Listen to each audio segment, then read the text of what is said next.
So நம்ம கடந்த 4 வாரத்துல என்னென்ன, அதாவது எம்ப்ளாயி ரிலேட்டட்ல எவ்வளவு பேர் ஹையர் பண்றதுக்கான நம்ம வேலைகளை துவங்கி இருக்கணும்னு நம்ம சொல்லியிருக்கிறோம். அதே நேரத்தில் நம்ம வந்து எவ்வளவு இன்ஃப்ராஸ்ட்ரக்சர், அதாவது எவ்வளவு சப்ஸ்டேஷன்ஸ் புதிதாக துவங்க இருக்கிறோம், அதே நேரத்தில் எவ்வளவு டிரான்ஸ்ஃபார்மர் வாங்க இருக்கிறோம், எவ்வளவு புதிதாக எல்லா எக்யூப்மெண்ட்ஸ்ல வாங்க இருக்கு, அனைத்து திட்டமிடலும் செஞ்சு அதற்கான வேலைகள் துவங்கப்பட்டு விட்டுச்சு. அது இல்லாமல் நம்ம இங்க ப்ராசஸ் ஓரியன்டா எவ்வளவு சேஞ்சஸ் நம்ம பண்ணிருக்கோம் நம்ம பாக்குறோம். அதாவது நிறைய அவுட்டேஜஸ் சொல்றாங்க, டெய்லி இவ்வளவு அவுட்டேஜஸ் போகுதுன்னு. ஸோ அந்த அவுட்டேஜஸ் மக்கள் அனைவரும் தெரிஞ்சுக்கொள்ள வேணும், எவ்வளவு அவுட்டேஜஸ் ஒவ்வொரு நாள் இருக்குன்னு சொல்லிட்டு. ஸோ அதற்காக கடந்த ஒரு வாரமாக டெய்லி டேஷ்போர்டு எவ்வளவு அவுட்டேஜஸ், அதாவது எந்தெந்த இடத்துல பவர் ஃபெயிலியர் ஆகுது, எவ்வளவு அவுட்டேஜஸ் நம்ம பப்ளிஷ் பண்ணிட்டு வரோம். ஸோ அதுல எவ்வளவு நேரத்தில் அதை ரெக்கவர் பண்றாங்க, எந்தெந்த இடத்துல அவுட்டேஜஸ் ஆகுதுன்னு சொல்லிட்டு நம்ம பப்ளிஷ் பண்ணிட்டு வரோம். இதுவரை நான் பார்த்தவரை 52 55 இடங்கள் அதிகமாக அவுட்டேஜஸ் தமிழ்நாடு முழுவதும். அது எவ்வளவு நேரத்தில் ரெக்கவர் பண்றதும் சேர்த்து நம்ம பப்ளிஷ் பண்ணிட்டு வரோம். அது ஒரு நாள்ல. ஸோ அதுல ஒரு மெகாவாட்டுக்கு இதுவரை ஒரு பெரிய அளவில் 20-25 லட்சம் ரூபாய் வாங்கிட்டு தான் இது வரைக்கும் அப்ளிகேஷனே உள்ள போயிருக்கு. அப்புறம் கமிஷனிங், அந்த இடம் உங்களுக்கு ஏறது வர்றது எல்லாமே சேர்த்து தான் அந்த கிரீன் எனர்ஜியில் போயிட்டு இருந்துச்சு. ஸோ அதை டிரான்ஸ்பரண்டா ஆக்கும் முயற்சியாக நம்ம வந்து அதுக்கான ஒரு அப்ளிகேஷனை கிரியேட் பண்ணியிருக்கோம். முதல் கட்டமாக நம்ம என்ன போறோம்னா பேட்டரி ஸ்டோர்டு போறோம். இனி வர்ற காலங்களில் முதல் கட்டமாக விரைவில் முதலுடைய ஒப்புதல் பேரில் இது லான்ச் செய்யப்படும். முதல் கட்டமாக பேட்டரி ஸ்டோர் தான் போகிறோம். ஏன்னா லோட் ஃப்ளோ ஸ்டடி இல்லாமல் இவர்கள் சரியாக திட்டமிடாமல் எல்லா இடத்துலையும் நிறைய கொடுத்து வச்சிருக்காங்க, சோலாருக்கும் விண்டுக்கும். ஸோ அதனால நிறைய இடத்துல ஹை வோல்டேஜ் நிறைய இருக்கு. அது எவ்வளோ வருது, எவ்வளோ லோடு இருக்கு, எவ்வளோ இல்லைன்னு தெரியல, ரியல் டைம் டேட்டாவே இல்லை. ஸோ அதற்கான முழு அளவில் லோட் ஃப்ளோ ஸ்டடி முதல் கட்டமாக நம்ம என்ன போறோம்னா பேட்டரி ஸ்டோர்டு போகிறோம். இனி வர்ற காலங்களில் முதல் கட்டமாக விரைவில் முதலுடைய ஒப்புதல் பேரில் இது லான்ச் செய்யப்படும். முதல் கட்டமாக பேட்டரி ஸ்டோர் தான் போகிறோம். ஏன்னா லோட் ஃப்ளோ ஸ்டடி இல்லாமல் இவர்கள் சரியாக திட்டமிடாமல் எல்லா இடத்துலையும் நிறைய கொடுத்து வச்சிருக்காங்க, சோலாருக்கும் விண்டுக்கும். ஸோ அதனால நிறைய இடத்துல ஹை வோல்டேஜ் நிறைய இருக்கு. அது எவ்வளவு வருது, எவ்வளவு லோடு இருக்கு, எவ்வளவு இல்லைன்னு தெரியல, ரியல் டைம் டேட்டாவே இல்லை. ஸோ அதற்கான முழு அளவில் லோட் ஃப்ளோ ஸ்டடி பண்ணும் பணிகள் கடந்த 3 வாரங்களாக நடந்துட்டு வருது. ஸோ அதை செய்யாமல் நம்ம வந்து புதிதாக அப்ளிகேஷன் துவங்க முடியாது. அதனால பேட்டரி ஸ்டோர்டு மட்டும்தான் அடுத்த வர ஒரு சில நாட்களில் நம்ம அனைத்தும் முடிஞ்சு இப்போ அதுக்கான பாலிசி டிஃபைனிங் வந்து நம்ம ரெடி பண்ணிட்டு இருக்கோம். நம்ம இந்த டிஎன்இபியில வந்து இவ்வளவு பெரிய ஒரு துறை, ஒரு டெக்னிக்கலான துறை, எலக்ட்ரிக்கல்ல இவ்வளவு பெரிய இந்தியாவிலே ஒரு மிகப்பெரிய துறையாக வளர்ந்துக்க வேண்டிய துறையில இது வரைக்கும் R&D டீமே இல்லை. ஸோ அதனால நம்ம புதிதாக R&D டீம் ஒன்று உருவாக்கப்பட்டு நம்ம ஐஐடியோட கொலாபரேஷன் பண்ணிருக்கோம். விரைவில் அதுக்கான கொலாபரேஷன் நம்ம சைன் ஆயிடும். ஸோ அவரெல்லாம் உள்ளடக்கி தான் நம்ம வந்து இப்போ பாலிசி டிசைனிங்ல டிஃபைனிங் பண்ண போறோம். ஏன்னா ரெனியூபிள் எனர்ஜில எவ்வளவு பேட்டரி ஸ்டோர்டு வேணும், எவ்வளவு பண்ணணும், என்ன மாதிரியான பாலிசி கொண்டு வந்து எல்லாம் டிஃபைன் பண்ணி ஒரு 10 நாட்களுக்குள்ள இதை நம்ம லான்ச் பண்ணிடுவோம்.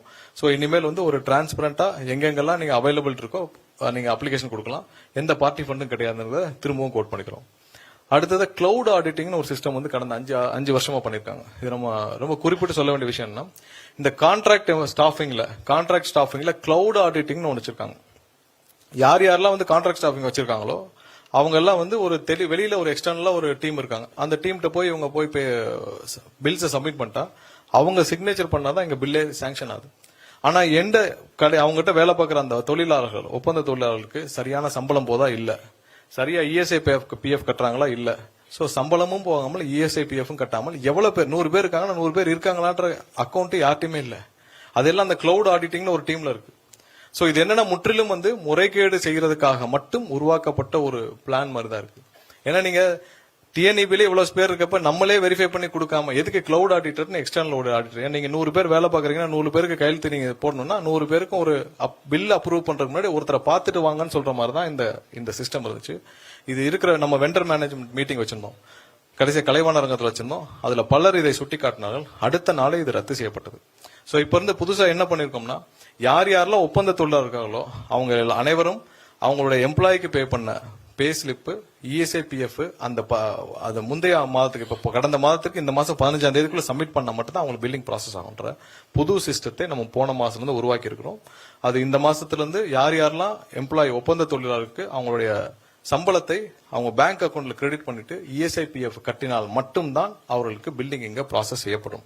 நான் நிறைய பேர் என்ன வந்து சந்திச்சாங்க, 6 மாசம் சம்பளம் வராமல் இருக்கிறாங்க. ஆனா அவங்களுக்கு முறையாக டிஎன்ஏபில இருந்து அந்த வெண்டருக்கு போயிருக்கு. 6 மாசமா சம்பளம் வாங்க இதே பில்டிங்ல என்கிட்ட வந்து 4-5 பேர் பார்த்தாங்க. சோ அதற்கப்புறம் தான் இதுக்கு உடனடியாக அவங்க நடவடிக்கை எடுக்கப்பட்டு யாரெல்லாம் அந்த மாதிரி தொழிலாளர்களை ஏமாற்றிருக்காலும் அவங்க மேலே கிரிமினல் கம்ப்ளைண்ட் கொடுக்கப்பட்டிருக்கு. இது வரைக்கும் ஒரு சில பேர் மேல கொடுத்திருக்கோம், நடவடிக்கையும் எடுப்பதற்கான நோட்டீஸ் எல்லாம் அனுப்பப்பட்டிருக்கு. இதை யாரும் தவறும் பட்சத்தில் எம்ப்ளாய்க்கு அந்த ஸ்டாச்சுட்டரி கம்ப்ளைண்ட்ஸ்ல யார் மிஸ் பண்றாங்களோ அவங்க மீது கடுமையான நடவடிக்கை எடுக்கும் பணிகள் கண்டிப்பாக டிஎன்ஏபி துவங்கும். ஏன்னா எந்த இடத்துலயும் தொழிலாளர்கள் ஒப்பந்த தொழிலாளர் யாரும் பாதிக்க விட மாட்டோம், அதுல உறுதியா இருக்கணும். அதுதான் இந்த ப்ராசஸ நீக்கிவிட்டு கடந்த மாதத்துல இருந்து எல்லாமே வந்து அப்ளிகேஷன்ல கொண்டு வந்தாச்சு. அடுத்து இந்த கான்ட்ராக்ட் நம்ம தான் சொன்ன இந்த பில்லிங் வந்து இனிமேல் ப்ராசஸ் பண்ற கான்ட்ராக்ட் எம்ப்ளாய் பில்லிங் ப்ராசஸ் பண்றது எல்லாமே வந்து பாத்தீங்கன்னா இனி அவங்க பில் எல்லாம் சப்மிட் பண்ண பிறகு தான் எம்ப்ளாயி கொடுத்த சம்பளத்துடைய பேங்க் ஸ்டேட்மெண்ட் இஎஸ்ஐபி கொடுத்த பிறகு தான் நம்ம பண்ணுவோம். ஹெச்ஆர்எம்எஸ் போர்ட்டல் வந்து கவுன்சிலிங்க்கு இனிமேல் எந்த அட்மினிஸ்ட்ரேட்டிவ் டிரான்ஸ்ஃபர்ஸ் நடக்காது. முன்னெல்லாம் நிறைய அட்மினிஸ்ட்ரேட்டிவ் டிரான்ஸ்ஃபர்ஸ் நிறைய பண்ணியிருக்காங்க. சோ நீங்க திடீர்னு வேணா உங்களுக்கு ஒரு பெரிய லெவல் ரெவன்யூ வேணா ஒரு 500 பேர் எடுத்து டிரான்ஸ்ஃபர் பண்ணிட்டீங்கன்னா வேகன் கிரியேட் ஆகும். சோ அதன் மூலியமாக உங்களுக்கு வேண்டியவர்களை நிரப்பிக் கொள்ளலாம். சோ அந்த ப்ராசஸ் இனிமேல் கிடையாது. தெளிவாக போர்ட்டல்ல எங்கெங்கெல்லாம் வேகன்ட் இருக்கோ அது பப்ளிஷ் செய்யப்படும். வருடத்திற்கு 2 முறை கவுன்சிலிங் நடத்தப்படும். தேவையானவர்கள் அப்ளை பண்ணா உடனடியாக டிரான்ஸ்ஃபர் கிடைக்கும். நீங்க யாரையும் அணுக வேண்டாம், யார்ட்டையும் பணம் கொடுக்க வேண்டாம். முறையாக மெரிட்டோரியஸ்ல உங்களுக்கு டிரான்ஸ்ஃபர் கிடைக்கும். அதுக்கான போர்ட்டலும் துவங்கப்பட்டிருக்கு. அடுத்தது கிரீன் எனர்ஜிக்கு கடந்த வாரம் வந்து 5 ஜோனல் நம்ம அனௌன்ஸ் பண்ணியிருந்தோம். அதுக்கு முன்னாடி பாத்தீங்கன்னா உடுமல்பேட்டிலையும் திருநெல்வேலியும் 2 ஜோன் இருந்துச்சு. அந்த 2 ஜோன் மூலியமா தான் அனைத்து விஷயங்களும் நடைமுறைப்படுத்து. அதாவது நீங்க அப்ளிகேஷன் அந்த ஒரு மெகாவாட்டுக்கு எவ்வளவு கொடுக்கணுமோ அந்த ஜோனு அங்க அந்த ஜோன்ல எம்ப்ளாயிஸ் இருக்காங்க இல்ல நிறைய புரோக்கர்ஸ் தான் இருந்தாங்க. சோ அப்ளிகேஷன் ஃபில் பண்றது ஒருத்தர், அதை ப்ராசஸ் பண்ற ஒருத்தர், கையெழுத்து போடுற மட்டும் தான் நம்ம டிஎன்இபி. சோ அது அனைத்தும் டிஸ்மேண்டில் பண்ணப்பட்டு நீங்க ஃபீல்டு விசிட் இதற்கு மட்டும் 5 ஜோனலாக பிரிச்சு உடனடியாக அவங்களுக்கு போய் ஃபீல்டு விசிட் பண்ணணும். இதெல்லாம் பண்றதுக்காக 5 ஜோனா பிரிச்சு கடந்த வாரம் அனௌன்ஸ் பண்ணிட்டோம். எல்லா அப்ரூவலும் ஹெட் ஆபீஸ்க்கு வந்துருச்சு. நிறைய இடத்துல லோட் ஃப்ளோ ஸ்டடியும் தெளிவாக போயிட்டு இருக்கு. அது போக நிறைய இடத்துல கமிஷனிங் பெண்டிங் இருக்கு. எனக்கு நிறைய பேருக்கு பெண்டிங் இருக்கு. லோட் ஃப்ளோ ஸ்டடி பண்ணிட்டு இருக்கோம். அதெல்லாம் உடனடியாக கொடுக்கப்படுறது. கடந்த வாரம் 2-3 நாட்களாக யாருக்கெல்லாம் அந்த சோலார்ல முடிச்சு கமிஷனிங் பெண்டிங் இருக்கோ அவங்களுக்கு உடனடியாக கொடுக்கப்பட்டு வருது. அடுத்ததா எம்ப்ளாயி ரிலேட்டடா எவ்வளவு தூரம் இந்த 25 ஆண்டுகளாக இங்க வேலை பார்த்த ஊழியர்களை எப்படி இவ்வளவு நடத்த முடியுமோ பல முந்தைய அரசுகள் அவ்வளவு மோசமாக. ஏன்னா ஒரு ப்ரொமோஷன் என்ன வந்து பார்த்தவங்க சொன்னாங்க 20 ஆண்டுகளாக ஒரே கிரேட்ல இருக்காங்க, 18 ஆண்டுல ஒரே கிரேட் இருக்காங்க. கடைசி நாள் அவங்க ப்ரொமோஷனுக்கு முதல் நாள் அவங்க ரிட்டையர் ஆகுது முதல் நாள் ப்ரொமோஷன் கொடுத்து ரிட்டையர் பண்ணோம். அது எவ்வளவு பெரிய தவறு. ஒருத்தர் வந்து ஒரு பணியில சேராங்க ஒரு நிறுவனத்தை நம்பி ப்ரொமோஷன் நேரத்துக்கு கொடுக்க முடியலன்னா அப்புறதுக்கு கவர்மெண்ட் ரன் பண்ணிட்டு எம்ப்ளாயிஸ்க்கு தேவையான அந்த நேரத்தில் கொடுக்கலன்னா அப்புறதுக்கு அந்த நிறுவனம் நடக்கணும். சோ அவங்களுக்கு தெளிவாக அவங்களுக்கு தேவையானது செஞ்சு விட்டு அவங்க ஏன் வந்து அக்கறை இல்லாம வேலை பார்க்க போறாங்க. சோ அதை நிவர்த்தி செய்யும் விதமாக இந்த 4 வாரத்தில் வந்து ஒரே ஷார்ட்டா நம்ம வந்து 383 பேருக்கு வந்து ப்ரொமோஷன்ஸ் நம்ம அப்பாயின்ட் பண்ணிக்கணும். நேத்து கொடுத்த 383 பேர் அந்த 18 பேர் மொத்தம் 401 அப்பாயின்மெண்ட் ஆர்டர்ஸ் ஒரே ஷாட்ல நேத்து கொடுத்தோம். முதல்வர் கொடுத்தாரு. அது இல்லாமல் 300 பேருக்கு அந்த ஏஇல இருந்து இ ப்ரொமோஷன் அது ஒரே நாள்ல அனைவருக்கும் வேக்கன்ட் எவ்வளவு இருக்கோ ப்ரொமோஷன் கொடுக்கப்பட்டது. அதே மாதிரி நம்ம ஏஇல இருந்து ஜேஇ அவங்க ப்ரொமோஷன் 117 பேரு. அடுத்து இந்த கேங்மேன் டிரான்ஸ்பர்ஸ் ரிக்வெஸ்ட் 3440 பேருக்கு பல ஆண்டுகளாக இவங்க யாரை சந்திச்சா நீங்க தேவையான பார்ட்டி ஃபண்ட் கொடுக்காம ஒரு டிரான்ஸ்பரும் நடக்காது. அது உங்களுக்கு எல்லாருக்கும் தெரியும். சோ 3440 கேங்மேனுக்கும் ஒரே நாள்ல அவங்க கேட்ட இடத்திற்கு டிரான்ஸ்பர் வழங்கப்பட்டு விட்டுச்சு. போன 19ஆம் தேதி ஜூன் 19ஆம் தேதி ஒரே நாள்ல அவங்க கேட்ட இடத்திற்கு பல வருடங்களாக பார்ட்டி ஃபண்ட் கொடுக்க முடியாமல் இருந்தவர்களுக்கு இனிமேல் பார்ட்டி ஃபண்ட் இல்லைன்னு சொல்லி நம்ம வந்து ஒரே நாள்ல அந்த 3440 பேருக்கும் வந்து டிரான்ஸ்பர்ஸ் கொடுத்து முடிச்சிருக்கிறோம். அது இல்லாமல் இந்த 2012 பேட்ச் அப்ப இந்த ஏஇ பேட்ச் வந்து கிட்டத்தட்ட 700 பேருக்கு மேல இருக்காங்க. சோ அவர்களை வேலைக்கு எடுக்கிறப்ப ஒரு மிகப்பெரிய குளறுபடியில் எடுத்தார்கள். அவர்களுக்கான ப்ரொமோஷன்ஸ் வந்து பல கோர்ட் ஆர்டர்ல இருந்து பெண்டிங் இருக்கு. அவர்களுக்கும் நம்ம ஆல்ரெடி நோட்டிபிகேஷன் கொடுத்துட்டோம். விரைவாக முடிக்கப்பட்டு இன்னும் 1 மாதத்துக்குள் அவங்களுக்கும் ஒரே ஷாட்ல அந்த 700 பேருக்கும் வேக்கன்ட் எவ்வளவு இருக்கோ அதை பார்த்து ப்ரமோஷன் கொடுக்கப்படும். இனிமேல் ஆனுவலா நம்ம எவ்வளவு ஹையர் பண்ண போறோம்ன்ற சார்ட்டும் தெளிவா பப்ளிஷ் பண்ணப்படும். இதுக்கு முன்னாடி பப்ளிஷ் பண்ண மாட்டாங்க. இப்ப நேத்து நம்ம போட்ட 401 பேருக்கு வேலைக்கு இதுக்கு முன்னாடி அவங்க வேலைக்கு எடுக்கிறாங்கன்னா 10 பேரா தனியா கூப்பிட்டு உங்களுக்கு வேலைக்கு எடுக்க போறோம், நீங்க பார்த்து எவ்வளவு பண்ணுங்கன்னு சொல்லி கண்ணுக்கு தெரியாமல் நியமனங்கள் நடந்துட்டு வந்தது. சோ இது இனிமேல் அப்படிலாம் கிடையாது. ஆனுவலா நம்ம பப்ளிஷ் பண்ணுவோம். அந்த பப்ளிஷ் பண்ணதுபடி அவங்க டிஎன்பிஎஸ்ல போவாங்க. மெரிட்டோரியஸா கண்டிப்பா ஹைரிங் முடியும். இப்ப இந்த நம்ம 15,000 அந்த 5,000 அப்படிதான் இருக்க போது. எங்கெங்க வேக்கன்ட் இருக்கோ அது தக்கனதான் ஒரே ஃபார்முலா தான் எல்லாத்துக்கும் இருக்கும். எந்த பாகுபாடும் இருக்காது. சோ அதை நம்ம பப்ளிஷ் பண்ண போறோம். எல்லாமே இந்த வர்ற காலங்கள் எல்லாமே டிரான்ஸ்பரண்டா இருக்கும். ஸோ இதெல்லாம் தான் இந்த கடந்த 3 வாரங்கள் இந்த அரசு, முதல்வர் அண்ணன் விஜய் தலைமையிலான அரசு உத்தரவின் பேர்ல இது நடந்த விஷயங்கள். இந்த டிஎன்இபியில் நம்ம எடுத்த புது இனிஷியேட்டிவ்ஸ். அடுத்த ஸ்லைட். ஸோ நம்ம மொத்த கன்சியூமர்ஸ் எவ்வளவு இருக்காங்க நம்ம பார்க்கணும். ஏன்னா இதுதான் வந்து முக்கியமான விஷயம். இப்போ வரைக்கும் மொத்தமா டொமஸ்டிக்ல நீங்க 2,50,00,000 டொமஸ்டிக் கன்சியூமர்ஸ், மொத்தமா பாத்தீங்கன்னா 3,51,00,000 கன்சியூமர்ஸ் நம்ம மொத்தம் இன்னைக்கு இருக்கிற கால சூழ்நிலையில இருக்கிறாங்க. இது ஒவ்வொரு வருஷமும் எவ்வளவு தூரம் இது இன்க்ரீஸ் ஆயிருக்குன்னு பாக்குறோம். சோ நீங்க ஒவ்வொரு வருஷமும் அதாவது 2006 காலகட்டங்கள்ல 24%, 2011ல 27% இன்க்ரீஸ் இருந்திருக்கு, 2016ல 18%, 2021ல 16%, 2026ல பாத்தீங்கன்னா 14% தான் growth, கன்சியூமர்ஸ் growth. அப்ப நீங்க புது தொழில்துறை துவங்கப்பட்டது இல்ல, புதிதாக நிறைய எம்எஸ்எம்இ உருவாக்கப்பட்டதா இல்ல. ஏன்னா இருக்கிற எல்லா ஆண்டுகளையும் கடந்த 25 ஆண்டுகள்ல ரொம்ப குறைவான growth, consumer growth, end user consumer growth வந்து கடந்த 5 ஆண்டுகள்ல தான் மொத்தம் 14% தான். சோ உங்களுக்கு புது ரெவன்யூவும் வந்திருக்கு, புதிதாக நீங்க கடனும் 80,000 கோடிக்கு மேல வாங்கியிருக்கீங்க, எக்ஸ்பென்ஸும் நீங்க 50,000 கோடிக்கு மேல அதிகப்படுத்திருக்கீங்க, உங்களுக்கு எண்ட் யூசர்ஸும் அதிகம் இல்ல, அதே ஆவரேஜ் தான் இருக்கு, அந்த ஆவரேஜை விட நம்ம கம்மி. சோ அப்போ இவ்வளவு தூரம் உங்களுடைய செலவினங்கள் எல்லாம் அதிகரிச்சது, இந்த பணம் எல்லாம் எங்கே போனதுதான் ஒரு கேள்வி. அதற்கான விடையும் நாமளும் அடுத்து போங்க.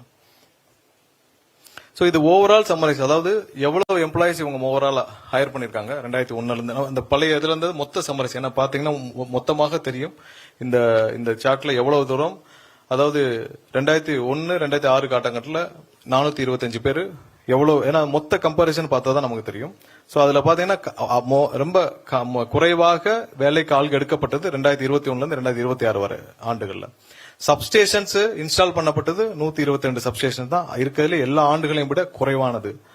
அந்த டிரான்ஸ்ஃபார்மர்ஸ் 50 டிரான்ஸ்ஃபார்மர் தான், பவர் டிரான்ஸ்ஃபார்மர்ஸ் 400 டிரான்ஸ்ஃபார்மர் தான் இன்ஸ்டால் பண்ணிருக்கு. அதே நேரத்தில் டிஸ்ட்ரிபியூஷன் டிரான்ஸ்ஃபார்மர் 99,000 லைன்ஸையும் பாத்துக்கோங்க. ரெவன்யூவும் அந்த கம்பேரிசன் இருக்கு. சோ ரெவன்யூ கம்பாரிசன்ஸ் அது எப்படின்னா கடைசியா அந்த டென்யூர் இருக்கிற ஆண்டுகள், அதாவது 2005 2006ல கடைசியாக அந்த ஆண்டுல வந்த ரெவன்யூ வந்து 16,000 கோடி, எக்ஸ்பெண்டிச்சர் 15,000 கோடி. சோ அதோடைய சர்ப்ளஸ், அதாவது கேப் வந்து மைனஸ், அதோடைய அந்த ஆண்டுக்கான நம்மளுடைய கடன் வந்து 2,831 கோடி. அந்த கடைசி ஆண்டு மட்டும் பாத்துருக்கோம். ஏன்னா அந்த ஒரு ஆண்டுன்னு பார்த்தா தான் நமக்கு அந்த கம்பாரிசன் தெரியும். 5 ஆண்டுகளுக்கு உள்ளடக்கினா அந்த கம்பாரிசன் தெரியாதுனால இது மட்டும் ஆண்டுல போட்டிருக்கோம். மேல இருக்கிறது வந்து மொத்தம் அந்த டென்யூருக்கு போட்டிருக்கு. சோ அதுல பாத்தீங்கன்னா 2025ல 2026 வரைக்கும் நமக்கான டோட்டல் ரெவன்யூ வந்து 1,23,000 கோடியாக உயர்ந்திருக்குது. அது கடந்த முந்தைய ஆட்சி காலத்தில் இருந்து பாத்தீங்கன்னா எவ்வளவு தூரம் உயர்ந்திருக்குன்னு பாக்குறோம். எவ்வளவு தூரம் எக்ஸ்பெண்டிச்சரும் செலவினங்களும், அதாவது நீங்க ஒரு டாரிஃப் இன்க்ரீஸ் பண்றோம், அந்த டாரிஃப் இன்க்ரீஸ் பண்ற பெனிஃபிட்ட மக்களும் அனுபவிக்கல, டிஎன்இபி அனுபவிக்கல. யார் அனுபவிச்சாங்கன்னா அந்த 3 அமைச்சரை தான் கேட்கணும். போன ஆட்சி காலத்துல அந்த 3 அமைச்சரை கேட்கணும். அந்த 3 அமைச்சருக்கும் சேர்த்து ஒரு நிழலா இருந்த யாரா, இல்ல அந்த குடும்பமா, இல்ல மாப்பிள்ளையா, பையனா, யாருன்னு நம்ம தான் பார்க்கணும். சோ செலவினங்களும் கூடியிருக்கு, ரெவன்யூவும் கூடியிருக்கு. அதுல கேப், அதுல கடனும் பாத்தீங்கன்னா 87,000 கோடி கடனும் வாங்கப்பட்டிருக்கு. நீங்க அதுக்கு என்ன பண்ணீங்க? வேலைக்கு ஆள் எடுத்தீங்களா? இல்ல 343 பேர் தான் வேலைக்கு ஆள் எடுத்தீங்க. சப்ஸ்டேஷன் என்ன பண்றீங்க? 122 சப்ஸ்டேஷன் தான் பண்ணிருக்கீங்க. எவ்வளவு கொள்முதல் பண்றீங்க? என்ன வந்த கொள்முதல்ல நீங்க என்ன பண்ணீங்கன்னு எல்லாம் தெரியும். டிரான்ஸ்ஃபார்மர்ல 99,000 டிரான்ஸ்ஃபார்மர்ல 44,000 டிரான்ஸ்ஃபார்மருக்கு ஏற்கனவே சிபிஐ வழக்கு தொடுத்திருக்கு.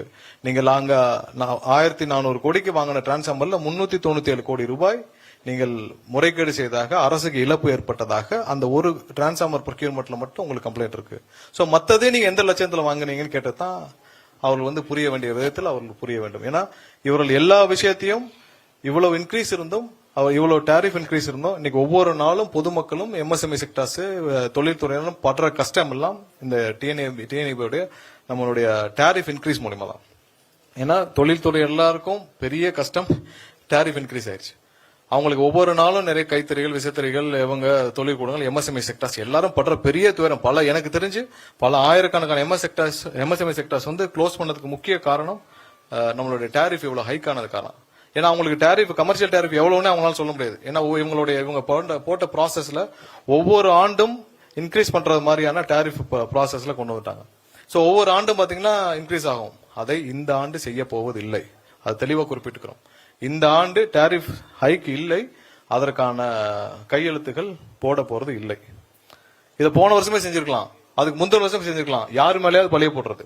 உங்களுக்கு தேவை ரெவன்யூ இன்க்ரீஸ் ஆகுது, அந்த ரெவன்யூ இன்க்ரீஸ் வச்சு நீங்க உங்களுக்கான எக்ஸ்பெண்டிச்சரே அதிகரிச்சுக்கிறீங்க, அந்த செலவினங்களை அறிவிச்சுக்கிறீங்க. யாரு கஷ்டப்பட்டானா, மக்கள் கஷ்டப்பட்டான்னா, டிஎன்இபி எம்ப்ளாயிஸ் கஷ்டப்பட்டானா, டிஎன்இபி துறை கஷ்டப்பட்டானா, எது கஷ்டப்பட்டாலும் என்ன, உங்களுக்கு தேவையான டாரிஃப் இன்க்ரீஸ். போன வருஷமே இவர்கள் அந்த டாரிஃப் நாங்கள் செஞ்சிருக்கிறோம். முதல்வர் அண்ணன் விஜய் தலைமையிலான அரசு இந்த வருஷம் டாரிஃப் ஹைக் பண்ண போறது இல்ல. இது இந்த இன்க்ரீஸ் இருக்காது. அதற்கான அனௌன்ஸ்மெண்ட் இப்பயே சேர்த்து சொல்லிடுறோம். சோ டாரிஃப் ஹைக் இருக்காது. அந்த அதிகபட்சமாக 6% இந்த வருஷம் நம்மளுடைய இது படி பாத்தீங்கன்னா இண்டெக்ஸ் படி நம்ம வந்து 3.57 நம்ம இன்க்ரீஸ் பண்ணிருக்கணும். அதை செய்ய போவது கிடையாது. சோ இந்த வருஷம் அதற்கான கையெழுத்துகள் எட்ட போவதில்லை. அதை நிறுத்திருக்கோம். ஏதாவது அவங்க வேற ஏதாவது அடுத்த ஆக்ஷன் சொன்னாங்க நம்ம பாத்துக்கலாம். பட் இந்த வருஷம் அதை செய்ய போவதில்லை.